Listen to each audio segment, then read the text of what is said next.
What's up, folks? I'm Jae Sinnett, of course, here with my man, Dennis Chambers, Hello. the irrepressible, the irrepressible Dennis Chambers. And I just finished my clinic, and it's kind of interesting doing a drum clinic and having Dennis Chambers sitting behind you. You did a great job, by the way. Well, thank you, man. Just trying to give some drum education to these kids, but this brings up an interesting point, man. I want to talk with you about the clinics today. Seem to be so entertainment driven, so lick driven, so Circus. yeah, exactly, like the three-ring circus, man. Do you feel like we almost have no other choice but to do it that way, or No. I mean, for a long period of time, I gave up doing clinics for one or two reasons. One, I kind of saw the future where I felt that the future of drumming was going in a weird direction, and I was right. People are strange individuals, as you know, and what I mean by this is that musically, people look at things, or life for that matter, people look at things for the wrong reasons sometimes. Like if you do something wrong, you're proven, at one time you were innocent until you prove guilty. Now you're guilty, you have to prove your innocence. right? With drumming, I mean, I remember when I was playing with with Steely Dan. And, it's like the show was like 2.5 hours long.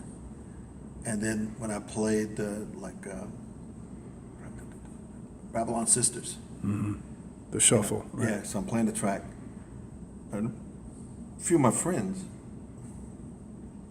who saw the gig, they rode me hard because I didn't play a certain lick Right. that led into the song. Or like when I played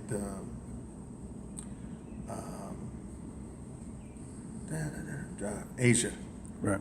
the solo out, they were expecting me to play the drum solo From Steve Gadd. that Steve Gadd did. Right.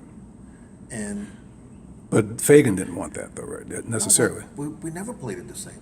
Right. That's the whole idea of playing live music. Right. It's just like jazz, Yeah, it's about, yeah. spontaneity and,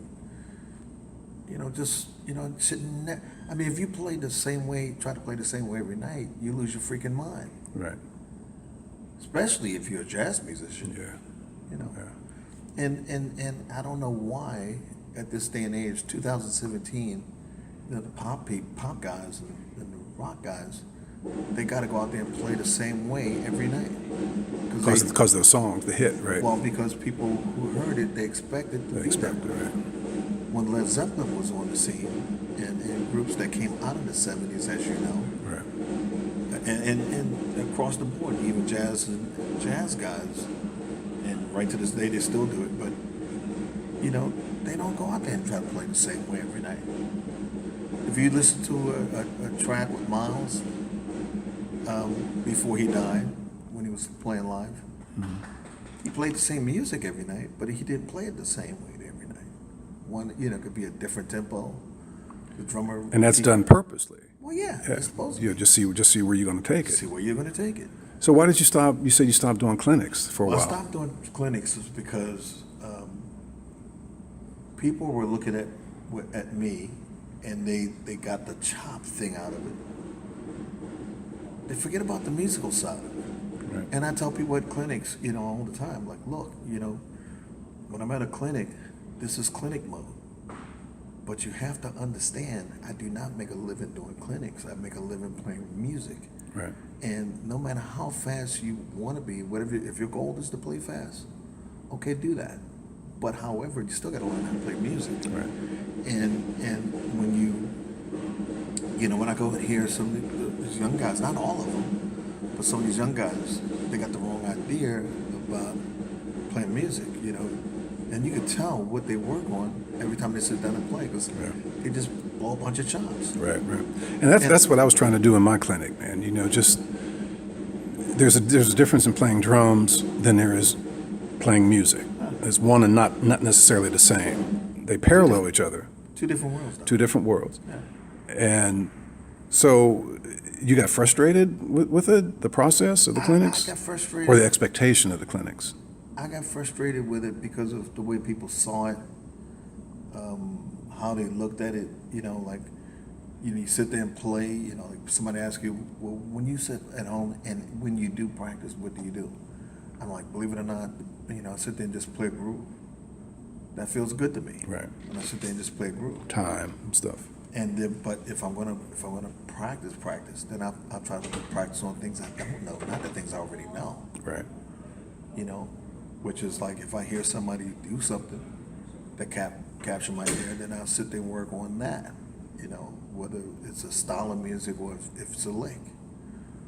But don't make the lick is your whole thing or your whole makeup of playing drums. Right. Because you misunderstand what it's all about. Like I used to go to these guys when they get together, they get like 5-6 drummers and they play together. So I go and check it out, see what it's all about. And all they try to do is out-chop each other. Out-chop, right. And somewhere while that's going down, they think that's what music is about when they sit and play. Like I went to see somebody play with the singer, and the singer was singing a ballad, and the drummer's taking a drum solo back there. And she's at the end of the thing, she's prancing back and forth, talking about the drummer, ooh, something else. His ego was thinking like he killed the song. Right. He didn't really get what she was saying is, tonight is your last night I'm going to ever play with you. So when you go hear a clinic, right, what do you want to hear? What do you want to hear the drummer do? Well, first of all, I want to hear the drummer play from his heart. That's, Right. That's the most important thing. And, really mean his feelings Right. when he's expressing himself. But I like to hear the guy to be musical. I mean, no matter what you play, Right. you could do a crazy drum solo, but just be musical about it. Right. Just don't sit there and just blow a bunch of chops and, Right. like after you're done, you throw the drumsticks up in the air and you walk off. I've seen people do that. Yeah, I have too. Yeah. And it's like, wow, is that it? Okay, well. But yeah, I like to hear the guy to be, just musical and. What about the discussion part? Because I've seen cats that go in and they chop for a while, and then they say, "Any questions?" And then I think what that does, my opinion, of course, I think what that does, it just opens it up. Yeah, you played this thing with your double pedals. How did you do that? There we go again about the music thing versus just playing chops. Well, That's why I like somebody like Peter Erskine. Yeah. Peter's an educator, great educator, as you know, and but it's always about the music. Yeah. I mean, Gad too. Steve, yeah. But another thing that drove me away from it is because of the education part. People or video companies were going after people who had chops, had nothing to say but just chops. Right. And so therefore, now you got a bunch of video things out there where guys talking about the most technical thing possible. Right. How many beats they play in a bar, how fast can they play? So and drummers, young kids, well, it's like if you show them a shiny quarter, they're gonna gravitate to it. So Right. for them, that's like showing them a shiny quarter. But if you take something, that's worn, beat up, and been around for a while, they don't want to hear it. They don't want Right. to listen to that. Right. But that person phones ring all the time. He's always going to be working. Yeah, you don't get hired because of the way you play a drum solo. No. Yeah. And that's what I try to tell, people at clinics. It's like, don't be fooled. I make a living playing music. The reason why my phone rings is because they know when I come in, I'm not going to turn it into a Dennis Chambers thing. And secondly, or firstly, if you are a reader, if they hand you a chart, right, and the first thing you see on that chart is drums or drummer. Don't have Steve Gadd. Don't have nobody's name on that. It just says drums or drummer. Meaning that if you can play that music, you're hired. And if you can't play it or support it or make it feel good, well, they'll get the next guy. I remember this has been years ago. I think I read where you were saying that you didn't read. I don't read that. But you were talking about how you learn the music, though. But see, this is an interesting thing to me, man. Like, I read, but I prefer to hear something. You know what I mean? Like, get an MP3 file or something like that to learn. So when Mike Stern, let's say, for example, Mike Stern sends you some music. So how does he send you the tunes so you can learn them if you don't read? The sequencer's got like drum parts on it. Sort of like an MP3 part then. But I mean, And you were talking about something about how you prefer to play with a certain type of clicks instead of the straight quarter note. Yeah. You like something more syncopated. It all depends on what I'm playing. What kind of track it is. But I prefer using the original drum track that's there. And when they hear The electronic drum track? Yeah, because they hear it. Oh, as your click. Okay, I got you. I see what I you're use saying. that as my reference guide, as a click. But, with the people who are listening to it, when I'm doing it, they go like, oh, that's wrong, because I'm playing everything against what that thing is doing. And, they normally sends me notes, when they send the thing, they go like, okay, these are the drum parts, but I don't want these drum parts, give me something, of yours, give me your flavor on it, or your take on this. Mm-hmm. Like when I did Tom Costa record, that was crazy. When I did Tom Costa record, it was me and the sequencer. And I remember Mike Brecker, it was either Mike Brecker or Bob Berg, when they had to take the solo. And they're trying to play to me, and it's like they had to turn me off and just hear the click, because they couldn't play to me because I was like way on the other side of the beat.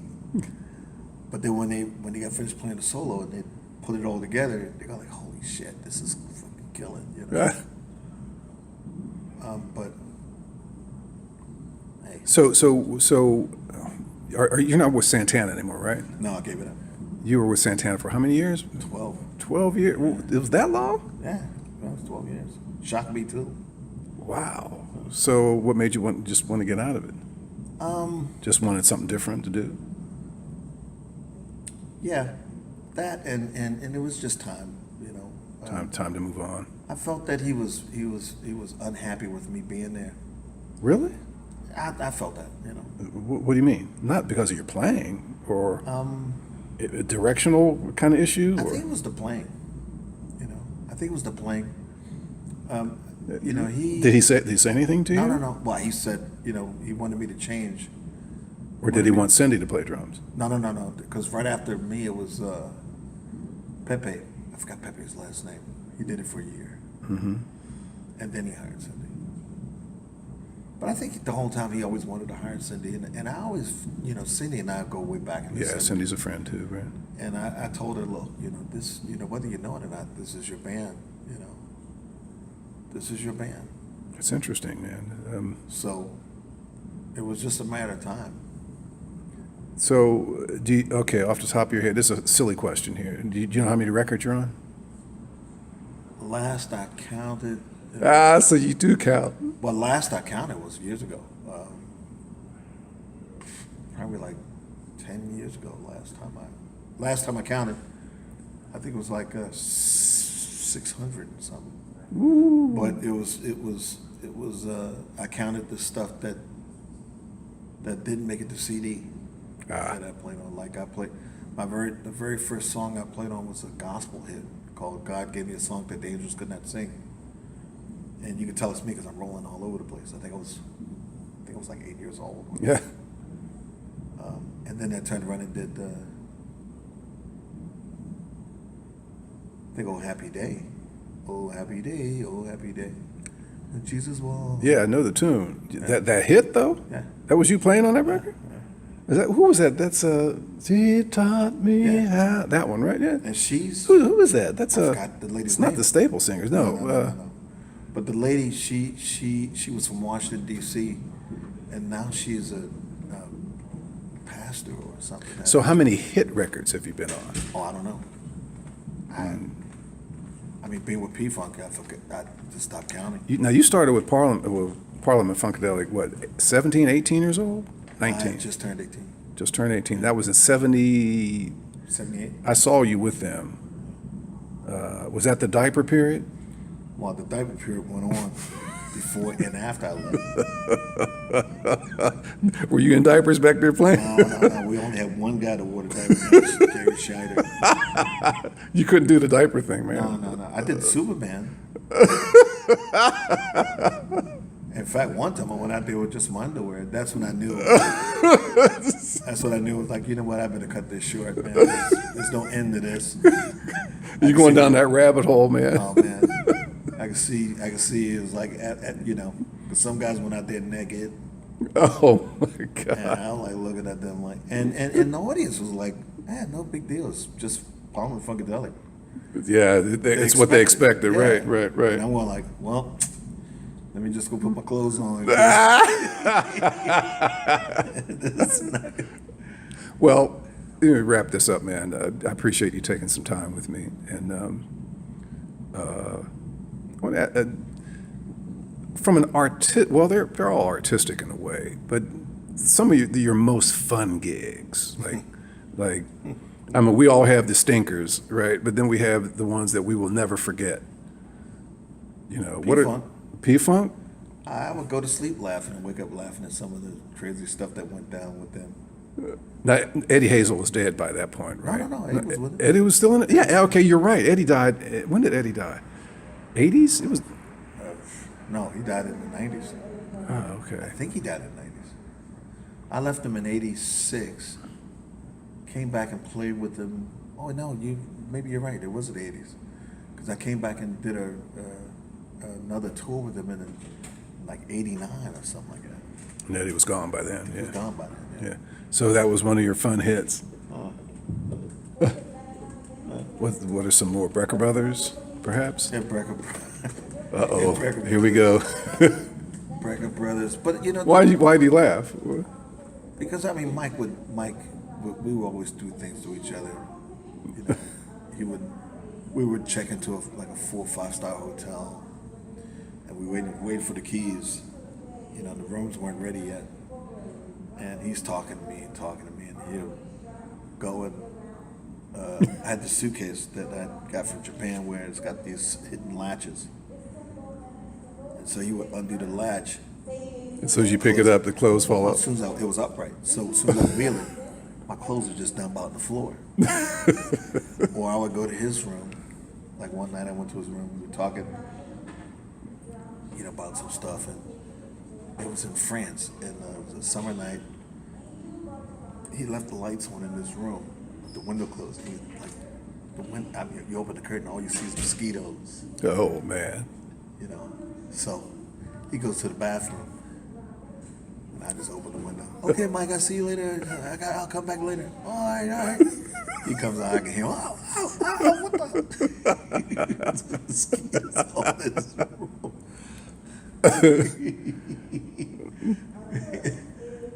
And then I remember one time I tore up his room, and I turned his bed over, took the bulbs out of his lamps, wrecked the room, and we were in Barbados or something like that. We were at this beach hotel, and I aimed a mirror to his back because he was on the first floor, and he felt the heat. I guess he turned around to look, and he sees some light coming out of his room, and I see him walking towards his room, right. And I run into the bathroom, hid in the shower, and you can see from the mirror. I can see him I can see the whole room, his room, He comes in, he cracks up at first. He puts the stuff back, laughing. I must have done this about 4 or 5 times. I wait till you get back on the beach, wreck the room again. Did he know it was you? Yeah. You know, like by the second time, it wasn't funny to him anymore. I could see the frustration. He looked just like Walter Matthau. Something in the show. You know, trying to keep from laughing. Then he would, the third time, he would check the door, his front door, and then he would chain it, lock it, you know, go through the whole thing, call up Jerry, the road manager, tell him what happened. And, you know, he's a little heated now, which made it even funnier for me. So he goes back on the beach. I want to tear the room up again, man. Oh, he was Michael, man, he's a great one, man, for real. So so who are you playing mostly with now? Back with Mike? Mike Stern. Mike Stern. Victor will doing a tour with him. In fact, I leave on the 25th to do a tour. Who else is in the band? You know? Bob Franceschini. Guitar player. Oh, saxophone. Saxophone player. Yeah, that's right. Keyboard player. Bad cat. No, Yeah, just yeah. the three of us. Sax, bass, and drums. Yeah. Oh, interesting. Victor's got this synth bass. So he can get the chords and things happening. Yeah. Yeah. And he had the neck rewired. Oh, it's the guy went into the neck and just wired it. Mm-hmm. And everything he touched, it tracks. So he can split the bass up where you hear keyboards and bass at the same time. Right. Well, Dennis, look, they're getting ready to start this music, so I'm not going to be able to hear you, but I want to move this back and say thank you, man, for spending some time with us, and look forward to hearing your clinic. Anything we should look forward to outside of some chamberisms? Well, you know what The sweep, we got to hear the sweep, right? you know, forget about me, but you know, like there's these new drummers that are out that I really love. You know, Chris Dave. Yeah, He's been Chris. around for a while. Yeah. Love him because he thinks outside the box. Right. He's very tasteful. Yeah. And he's just a bad cat all Yeah. around. Yeah, he is. And then there's Nate Woods, who Nate, played with yep. Dave Holland. Kneebody. Plays with Kneebody. Mm-hmm. And then the drummers that play with Snarky Puppy and Oh, yeah. Funky Knuckles. Right. Some bad young brothers, you know. Yeah. Yeah, man. All right. Dennis, thank you, brother. And good luck to you, man. Do you mind, if you want to share this thing? Because, you know, you had a little health issue for a while, and you kind of like took a year off or something like that. Took a year off just to let the body heal. And you set the record straight with me, man, because there are all kind of weird stories flying around about you, man. Some said that you had died. Some said that the Grim Reaper had his hand on your doorknob. Well, that's true. Yeah, well, yeah, and but you recovered, man. You said it was like kind of more of a acid reflux kind of overload kind of thing. Yeah, I had holes in my esophagus line due to acid reflux. So was suffering with it for a lot of years. Did you know about it, or No, I didn't. no symptoms at all Well, the acid until it got the acid reflux I knew because you know acid Right. reflux is acid reflux. right? But there was many nights, you know, before I got cured, I would get up, and it always hits you when you relax, you know, like you sleep. Oh yeah, And because you're laying down. Yeah, This hot acid right. will come up and go down the wrong windpipe, or go down the windpipe, or go down the wrong pipe, and then you get up and you're running. For me, I would run to the furthest bathroom from the bedroom because I didn't want to wake my kids or anybody up in the house.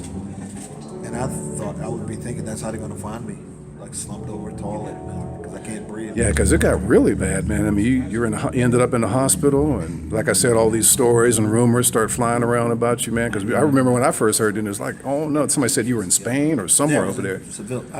in Sevilla, No, I was in Alicante. right? The college- With Mike Stern, right? Well, yeah, I was supposed to be playing there with him. Mm-hmm. That's where it went down. Went down, And they yeah. continued on. That's where they got the Rico Watson to come. The son. But all that aside, you're better now. Yeah. Got your health back, man. Putting on them pancakes again. Yeah, I gotta lose weight again. Dennis, thank you, brother. Appreciate it, man. Thank you. Thank you, man. I've been talking with one of the all-time greats, Dennis Chambers, the irrepressible Dennis Chambers, and his clinic's coming up here shortly, here in Norfolk. Dennis, good luck to you. God bless you, brother. Thank you, man.